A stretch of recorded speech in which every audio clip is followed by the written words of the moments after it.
Hello guys, good morning guys. कैसे हो आप सब लोग? आई होप आप सब लोग ठीक होंगे। और मैं सोनिया आ गई हूँ आप सब लोगों के साथ फिर से मॉर्निंग व्लॉग लेके। सो गाइस, मैं अभी काट रही हूँ पोटैटो, क्योंकि मैं आज काका को लंच में देने वाली हूँ पोटैटो की सब्जी। ब्रेकफास्ट तो जैसे आप सब लोगों को पता है कि मेरा बेटा नहीं करता है, तो मैं उसको पोटैटो की सब्जी बना के दूंगी।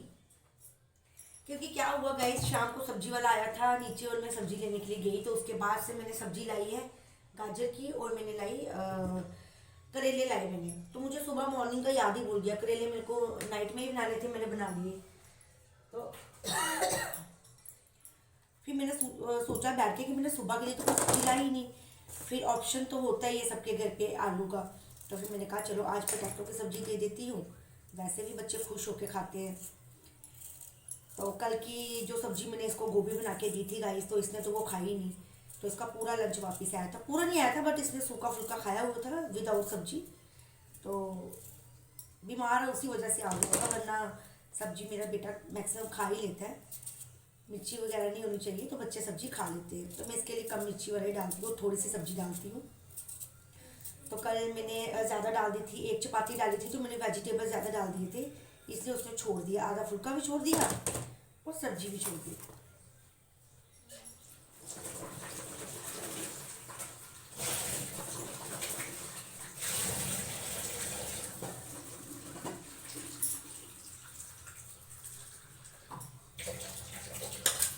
इसी में गाइस में रखती हूँ, ये मुझे रस का मिला हुआ था, तो मैंने कहा जब जब तक ये यूज़ होता है मैं यूज़ करती हूँ, मुझे अच्छा लग रहा था ट्रांसपीरेंट टाइप है। तो मैंने कहा चलो जब तक यूज़ होगा तो मैं कर लेती हूँ, जब फट जाएगा तो मैं फेंक दूँगी। सो गाइस, अभी हम छोटे छोटे इसके मैं आपको बताती हूँ इसके कैसे क्यूब्स कर रही हूँ मैं।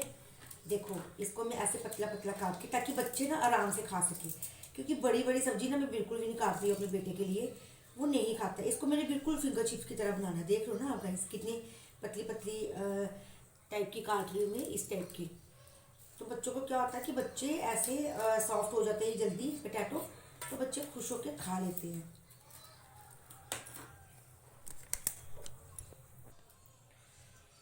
तो गाइस, मैंने पोटैटो को फटाफट से धो लिया अच्छे से, और मैंने इसके क्यूब्स भी कर दिए छोटे छोटे पतली पतली टाइप की। तो मैं सोच रही थी कि फटाफट से बना दूँ। काका नहीं सुनाई दे रहा, क्या बोला मेरे बेटा?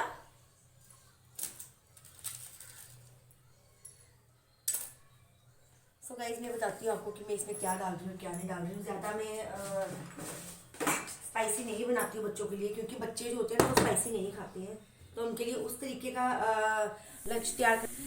सो गाइस, मैंने डाल दिए पोटैटो की सब्जी कढ़ाई में तड़का लगाने के लिए, और मैं यहाँ पे बहुत ज़्यादा गुस्सा कर रही हूँ काका के ऊपर, क्योंकि काका का क्या होता है, मैं यहाँ पे ये चीज़ कह रही हूँ कि काका सुबह सुबह उठते ही फ़ोन देखता है। मुझे लगता है सबसे ज़्यादा फ़ोन मेरा ही बेटा देखता है, क्योंकि सुबह शाम देखो, ये अभी उठा ही है, जस्ट इसकी आंखें खुल भी नहीं रही है, ये इसने फ़ोन पकड़ लिया है। और मैं यहाँ पे ये डिस्कस कर रही थी कि ये इतना ज़्यादा फ़ोन देखता है कि मैं क्या बताऊँ, मतलब हद से ज़्यादा फ़ोन देखता है। तो गाइज़, एक साइड मैंने रख दिया दूध की, मैं सोच रही थी कि इसको दूध बॉईल करके दूंगी, बट इसका जो नखरा है ना वो बहुत ज़्यादा है। और मैं यहाँ पे काका पे गुस्सा करी जा रही हूँ, चिल्लाई जा रही हूँ कि काका आप क्या कर रहे हो, आप मम्मा की बात नहीं सुनते हो, मैं आपकी मैम को सुनाऊंगी कि आप बहुत ज़्यादा फ़ोन देखते हो। तो गाइज़, मैं इतनी परेशान हो जाती हूँ कि सुबह सुबह इसके हाथ में जो फ़ोन रहता है ना, सुबह शाम खाना पीना उठना सोना इसका फ़ोन के साथ ही होता है। और मैं फटाफट से कर ले रही थी सारा काम ख़त्म, क्योंकि मैंने पोटैटो फिंगर चिप्स काट के मैंने तड़के में डाल दी थी, और मैं साथ साथ में सोच रही थी कि सारा काम अभी जो मॉर्निंग क्या है वो मैं कर ही लूँ। और मैं काका के पास चले गई, तो मैंने ये देखो, ये मैंने हिला लिए। तो गाइज़, मैंने इसमें सोचा कि फटाफट से नमक मिर्ची वगैरह हल्दी डाल के सब कुछ काम ख़त्म कर लूँ, और साथ साथ में ही सारा काम करने के लिए मैं आ गई। रात को यहाँ पे गाइज मैंने मशीन से कपड़े धोए थे, तो वो मैंने ओपन ही रखी थी ताकि वो सूख जाए। तो अभी वो सूख गई थी, तो मैं उसको कवर करके साइड पे रख रही थी, क्योंकि उसका ढक्कन अलग से ही रहता है, तो वो इससे पहले कि वो कांच का है वो टूट जाए, तो मैंने सोचा कि ये मैंने मशीन की चादर है, ये भी मैंने एंड में धोई थी, तो मैंने ये उसके ऊपर रख दी। तो गाइज़, मैंने सोचा कि चलो साथ साथ में सारी डस्टिंग भी कर लेती हूँ जब तक मेरी सब्जी बन रही है। और काका को मैंने बिठाया हुआ था, काका फ़ोन देख रहा था, मैंने चाय भी रख ली थी साथ में। फिर से मैं आ गई दूसरे रूम में, और यहाँ पे तो इतना ज़्यादा खलारा पड़ा रहता है कि मैं क्या ही बताऊँ, इतना ज़्यादा बिखरा पड़ा रहता है यहाँ पे गाइस कि आप सब लोग देख ही रहे हो। ये देखो, ये मैंने अपने हस्बैंड की जैकेट रख दी, और मैंने फटाफट से अपना शॉल भी एक साइड पे रख दिया ट्रंक के ऊपर, बक्से के ऊपर। तो ये जो रूम है ना, ये मेरा बिखरा हुआ ही रहता है ज़्यादातर। और ये मेरे हस्बैंड की ड्रेस है जो कि ऐसे पड़ी है, और मैं ये देख रही थी, मैंने काका की वो शीट सी ऊपर लगाई है, उधर से मेरे को नोटबुक चेंज करके इसके बैग में डालनी पड़ती है। और आज के दिन काका को वही बुक्स लेनी थी जो ये कल लेके गया था, इसलिए मैंने नहीं चेंज की। सो मैंने इसका पूरा ड्रेसअप करके, ये देखो कितना बिखरा पड़ा हुआ है, ये वाला बेड तो पूरा बिखरा पड़ा हुआ ना, तो ये मैंने सोचा कि ये मैं बाद में कर लूँगी। चलो गाइस, धीरे धीरे सारे काम होते रहते हैं। और ये मेरी चाय रखी है, सब्जी आप देख सकते हो मेरी, इसमें मैंने टमाटर डाल दिए और इसको मैं दोबारा से जब लाऊंगी ना तब मैं टमाटर को सॉफ्ट करूँगी। दूध मेरा बॉईल हो गया, दूध मेरा बॉईल हो चुका है और अब मैं इसमें डाल देती हूँ अदरक क्रैश करके, कद्दूकस करके डालूंगी मैं इसको।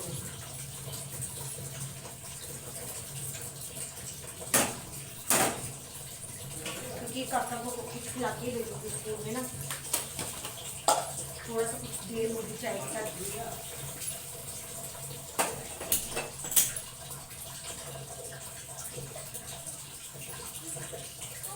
पानी खत्म और लाइट भी बंद। एक्चुअली जहाँ पे हम रहते हैं ना गाइस, वहाँ पे 2 फैमिली रहती है, तो सिर्फ एक टंकी वहाँ पे वाला नहीं खाती है, 2 तो होनी चाहिए, क्योंकि इंसान का क्या होता है कि इंसान अपने तरीके से पानी यूज करता है। बट अब तो तीसरे भी किराएदार रख लिए उन्होंने नीचे, उनको सिर्फ इतना है कि उनको किराए का होता है कि हमें किराया मिल जाए, बट उन्होंने फैसिलिटी हमें नहीं दी हुई है कोई भी खाना। 3 जगह पे लोग रखे हैं, नीचे इतना बड़ा हॉल दिया हुआ है, ठीक है।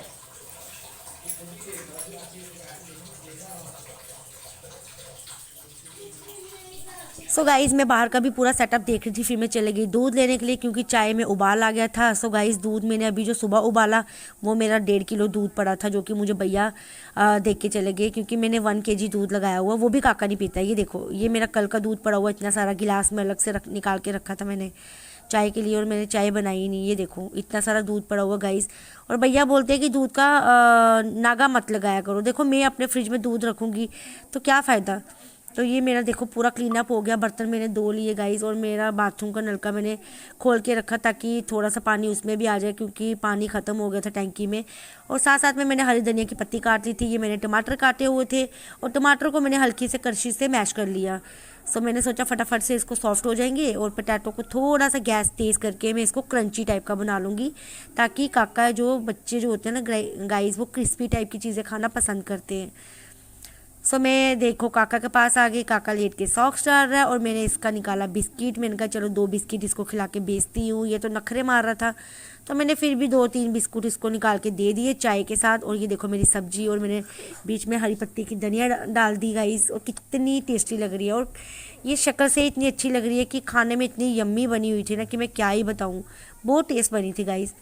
बट काका का क्या है कि ये थोड़ी सी मैं इसको एक्स्ट्रा सब्जी दे दूँगी ना तो ये थोड़े नखरे मारता है, तो ना नखरे में मतलब कि ये थोड़ा सा ऐसे खाने में सब्जी को लेके ढीला है बड़ा ज़्यादा ना।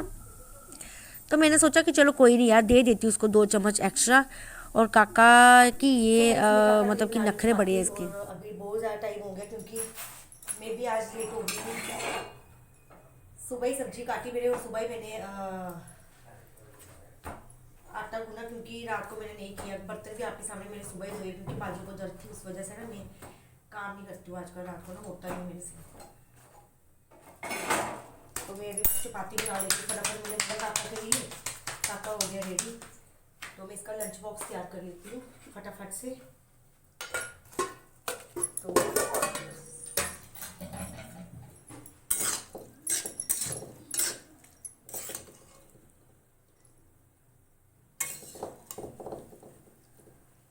आज मैं इसको सब्जी थोड़ी डालती हूँ, क्योंकि इसमें कल की सब्जी बड़ी जाती है छोटी लंच बॉक्स में। और ये देखो, ये मैंने इसकी सब्जी डाल दी गाइस।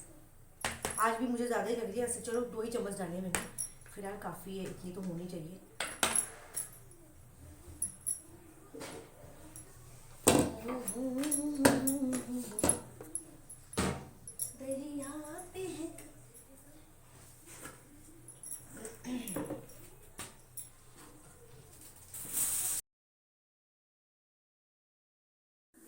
सो गाइज़ यहाँ पे मैंने सब्जी इसकी पैक कर ली थी काका की, और मैं लगा रही थी फुलके को सेक ताकि अच्छे से पक जाए और कच्चा ना रहे। और मैंने फटाफट से इसको घी लगा के, क्योंकि विदाउट घी इसका स्कूल में जो रोटी है वो अलाउड नहीं है, मैंने फटाफट से इसकी रोटी पैक कर दी गाइज़। और इसका लंच बॉक्स मैंने पूरा तैयार कर दिया, और मैंने इसकी बॉटल भी पैक कर दी पानी को लेकर। मैं काका को बोल रही थी, काका मैंने आपकी चाय डाली हुई है, बेटा आप खा लो, पी लो, बिस्किट खा लो। बट काका है ना, ये खाने में क्या करे, ढीला जो है। और ये मुझे कह रहा है मम्मा कि मेरे लंच बॉक्स में स्टील का चम्मच डालो, क्योंकि मेरा स्टील का टिफ़िन है तो उसमें स्टील का ही डालो। मैंने कहा ओके। ये देखो बिस्किट, मैंने इसको गिन के कोई 2 बिस्कुट दिए हैं, सिर्फ 2, और इसको वो भी नहीं अंदर जा रहे हैं। सुबह सुबह इतनी खांसी करता है ना। फिर मैंने इसको चाय दी, मैंने कहा चल 2 बिस्किट खा ले, खाली चाय क्या पीनी है, ताकि इसकी खांसी शांत हो जाएगा। सो काका के लिए आई मैं बॉटल, और मैं इसको जा रही हूँ स्कूल छोड़ने। ही देखो, मैंने इसको बोला खुद से शूज़ डाल दे काका, और मैं इसका बैग ले रही थी तो इसकी बैग की स्ट्रिप बड़ी लॉन्ग हो जाती है, बार बार पता नहीं क्या करता रहता है ये। तो मैंने बॉटल भी ले ली, और मैंने एक हाथ में फ़ोन पकड़ा था तो मैंने इसको शूज़ डलवाया। मैंने कहा काका डाल, हर काम में इतना ढीला है ना ये लड्डू मेरा। तो इसको मैंने बोला कि आपको शूज़ डालना भी नहीं आता है, कम से कम एटलीस्ट इतना छोटा मोटा काम तो खुद कर ही लिया करो बेटा। तो ये बोलता है नहीं मम्मा मैं नहीं करूँगा। फिर मैंने इसको बोला कि चलो कोई बात नहीं, इट्स ओके, आप निराश मत होना स्कूल जाते जाते। तो मैं इसको गई नीचे छोड़ने के लिए काका को, और काका बाहर खड़ा था। मैंने कहा चल इसको नीचे छोड़ के आती हूँ गाइस। तो अभी ये चला जा रहा था नीचे। स्कूल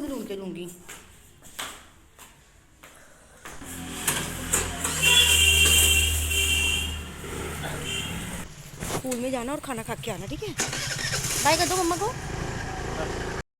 सो गाइज़ एक्चुअली अभी मैं बनाऊंगी अपने हस्बैंड के लिए खाना। तो ऐसा नहीं है कि अभी लाइट आई है तो मैं बैठ जाऊंगी या कुछ भी है। ये देखो पूरा काम पड़ा हुआ है, ये मेरे को ही करना है अभी पूरा सेटअप। और मैंने पानी भी भर दिया क्योंकि लाइट आ गई थी, तो मोटर लगा दी थी दीदी ने, तो पानी मैंने भर दिया सारा। तो गाइज़ क्या हुआ कि जब भी मुझे अकेलेपन में पेन होती है ना बाजू को, तो मैं ये जो दर्द है ये बर्दाश्त नहीं हो पाती मुझसे बिल्कुल भी, पता नहीं क्या चक्कर है। तो मेरी वीडियो में ना ये चीज़ हो जाती है कि मैं कभी कभी ना ऐसे आगे पीछे देखना स्टार्ट कर देती हूँ, जो वीडियो वो आगे पीछे हो जाती है। सो कैमरे में मैं कम ही देखती हूँ। तो वीडियो गाइज में वीडियो में मैं ना ऐसे अपना मन लगाने के लिए बनाती हूँ व्लॉग, मॉर्निंग व्लॉग, या कभी भी अगर हिम्मत हो थोड़ी सी। तो मेरे अंदर डॉक्टर ने ब्लड कम की वजह से ये जो पेन दिखाई है ना, ऐसे में बाहर वाले डॉक्टर से दवाई लेके आती हूँ। वो भैया भी मुझे बहुत गुस्सा करते हैं कि आप चेक करवा के दवाई नहीं लेते हो, आप सडनली मेरे पास आते हो, चेक करवा लो फिर दवाई लेना।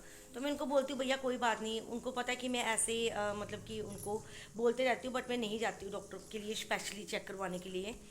क्योंकि ये जो 6 मंथ 4 मंथ सर्दी होती है ना गाइज, तो ये 4-5 महीने इसमें मेरा बेटा इतना बीमार रहता है, तो हम हस्बैंड वाइफ अपने आप को नहीं दिखा पाते। कभी उनको प्रॉब्लम हो जाती है, कभी मुझे। तो उनको तो सर की प्रॉब्लम रहती है बहुत ज़्यादा। तो मेरे को जो शोल्डर में पेन रहती है ना गाइज, ये जब तक कोई हिलाएगा नहीं ना तब तक मैं कह रही हूँ कि ऐसे लगता है साथ में है ही नहीं है बाजू, बिल्कुल जैसे टूट जाती है ना उस तरीके की हो जाती है। तो जो साथ में दीदी रहते हैं मैं उनको कई बार आवाज़ लगाती हूँ, वो बेचारी आके मुझे ना एक्सरसाइज देती है बाजू को, फिर जाके कहीं मूवमेंट करती है मेरी बाजू, वरना बिल्कुल नहीं करती गाइस। तो चेकअप तो मैं करवाऊंगी थोड़े एक मंथ तक करवा लूँगी, क्या पता पहले करवाऊँ या बाद में करवाऊँ, भगवान को ही पता होगा जब मेरे पास पैसे होंगे। अभी नहीं है इस टाइम पे, क्योंकि मैंने अभी 5 साल का रेंट भरा है, बिजली का रेंट है गाइस। तो बड़ा मुश्किल हो जाता है जब 5,000 के नोट निकालने हो ना, 5,000 के। तो मुझे पता है मैं कैसे निकालती हूँ, मेरी पूरी आधी सैलरी चली जाती है वहाँ पे मेरी हस्बैंड की, ठीक है। अब एडमिशनें होंगी स्कूल में, पहले ही बैलेंस इतना ज़्यादा होता है फीस का, क्योंकि नहीं निकलता यार। तो रेंट पे रहना गाइज इतना आसान नहीं होता, बट मैं फिर भी रहती हूँ क्योंकि कुछ लोग बोलते हैं कि नहीं रेंट पे वो लोग रहते हैं जिनसे रेंट निकलता है। मेरे पास ऑप्शन नहीं है गाइज, क्योंकि ना मैं अपने माँ बाप के घर पे रह सकती हूँ, ठीक है, ना मेरे पापा मुझे वहाँ पे रखते हैं। ऐसा नहीं है कि मैं ये चीज़ बोलूँगी कि मेरी मासी की बेटी है वो मजबूरी में वहाँ पे रहती है, उसको मजबूरी है। मेरी बुआ की बेटी भी तो रहती है वहाँ पे। तो मैं तो ओपनली बोलूँगी सबकी बेटियाँ अगर दिक्कत होगी ना, सब अपनी अपनी बेटियों को रखते, दुनिया की बेटियाँ रहती हैं। यहाँ पे हमारे यहाँ पे डबल स्टोरी मकान बनाया हुआ है, तो उनके जो कश्मीरी है उन्होंने भी अंकल ने अपने बेटी को छत के ऊपर रखा है। मैं नहीं कहती कि मुझे रखो, बट मैं ऐसे बताती हूँ कि रेंट पे मैं इसलिए रहती हूँ क्योंकि मेरे पास सेकंड ऑप्शन नहीं है। ना मैं अपने घर जाना चाहती हूँ, मुझे बहुत सारे लोग बोलते हैं, मम्मी भी बोलती है आजा आजा, मेरा खुद का मन नहीं है गाइस। क्योंकि घर पे जो काम मेरा ऑलमोस्ट हो गया सारा ख़त्म, और मैं जा रही हूँ मम्मा के पास में क्योंकि मम्मी की तबीयत ख़राब थी, तो मैंने सोचा चलो चक्कर लगा के आती हूँ। और ये मेरी किचन भी पूरी क्लीन हो गई है, ठीक है। तो ये मेरा दूसरा रूम पूरा क्लीन हो गया है। तो अभी मैं निकल रही हूँ मम्मा के घर के लिए, क्योंकि मैं सोच रही थी कि मैं जाऊँ। वैसे मेरे को खुद ही तबीयत बड़ी ख़राब है, लेकिन मम्मी को भी देखना ज़रूरी होता है, क्योंकि हमारी माँ का दुख तो कोई समझता नहीं है, हमें ही समझना पड़ेगा। जब अपने पे बीतती है ना गाइस, तो ही पता चलता है कि हाँ ये दुख बहुत बड़ा है। जब तक बीतेगी नहीं ना, तब तक किसी का दुख समझ नहीं आता किसी को। तो सब सोचते हैं कि हम अपनी लाइफ में बहुत खुश है, बहुत हैप्पी है। तो देखो, हम अपने बच्चों के लिए जीते हैं, निकलते हैं बाहर, ठीक है ना। हमारे बच्चे, उन्हें हमें हमारी भी उम्र लगे। तो अपना अपना यार, देखो मैं किसी को कुछ बोलती नहीं हूँ, बट मैं यही बोलूँगी चलो गाइस छोड़ो, ये फालतू की बातें मुझे करनी नहीं है। मुझे ये चीज़ पता है कि हमारा अगर कोई है ना, सिर्फ हमारी माँ है। तो ये झूठे मूठे के रिश्ते ना मुझसे निपटे हैं, तो ना मैं निभा सकती हूँ किसी के साथ। क्योंकि सब हमें 1 मिनट लगाते हैं हमें ब्लॉक करने के लिए, 1 मिनट में हमें पराया कर देते हैं, फिर अपने होते हैं जो वो इकट्ठे हो जाते हैं, ठीक है ना। तो यहाँ से ही पता चलता है कि हम सबके नीचे लग जाते हैं, बट हमें कोई फर्स्ट प्रायोरिटी कभी नहीं देता है। हम सबको दे देते हैं कि नहीं यार चलो ठीक है, कोई नहीं, बड़े हैं छोटे हैं, ये रिलेटिव्स है, कुछ भी है, हमें आदत है सबके नीचे घुसने की। बट इतना घुस घुस के अब तो हमारी शादी भी होगी कि आज तक हम छितर खा रहे हैं, जूते खाते हैं सबसे। लेकिन मेरा कहना है कि अपना नेचर चेंज करना चाहिए। जब हमारा भाई हमें अकेला छोड़ के चला गया, तो उसके साथ ना हम गए तो ना कोई गया उसके साथ। तो वो हमारा भाई था, हमारा ही दुख है वो। हम हंस के निकाले दुख, अपना टाइम निकाले या रो के निकाले, वो हमें पता है हम घर पे कैसे रहते हैं। किसी को इन चीज़ों की सफाई देना ज़रूरी नहीं समझती हूँ मैं। सो गाइज, यहाँ पे मैं करती हूँ व्लॉग का दी एंड। और मैं एक ही चीज़ बोलना चाहती हूँ कि हम अपनी माँ के, और माँ हमारी है। क्योंकि हमें भी सब खुश बोलते हैं, और हमारी मम्मी को भी बोलते हैं कि सब बड़े खुश हैं, इनको कोई दुख नहीं है। हमारे बाप जैसा बाप अगर किसी को मिला हो ना, जो अपनी फैमिली की बातें हमारे रिलेटिव के साथ करते हैं, तो आप खुद बताओ, क्या हमें पता नहीं चलता कि हमारा बाप किस किस को फ़ोन करता है, या कौन कौन हमारे पापा को कॉल करता है, हमें सब बताते हैं, ठीक है। तो हमारे ही खुद के रिलेटिव्स हमारे पापा के साथ जुड़े हुए हैं, पीठ पीछे बातें करते हैं, ठीक है। उनको यहाँ की डिटेलें देते हैं। डिटेलें क्या देनी है, यहाँ पे कौन सा हम बैंड बाजा बजा रहे हैं, हम खुशियाँ मना रहे हैं, कुछ सेलिब्रेट कर रहे हैं, कुछ है ही नहीं हमारी लाइफ में, तो वैसे ही फुल स्टॉप लगा हुआ है। तो बाकी कोई किसी के घर का मजाक अगर लेगा ना, तो यहीं पे सब देखता है भगवान, ठीक है। तो इससे बेटर है कि किसी का बुरा भला ना ही बोलो। इतना भी किसी के घर का मजाक मत लो कि बाद में बहुत ज़्यादा पछताना पड़ जाए। तो थैंक यू, बाय बाय।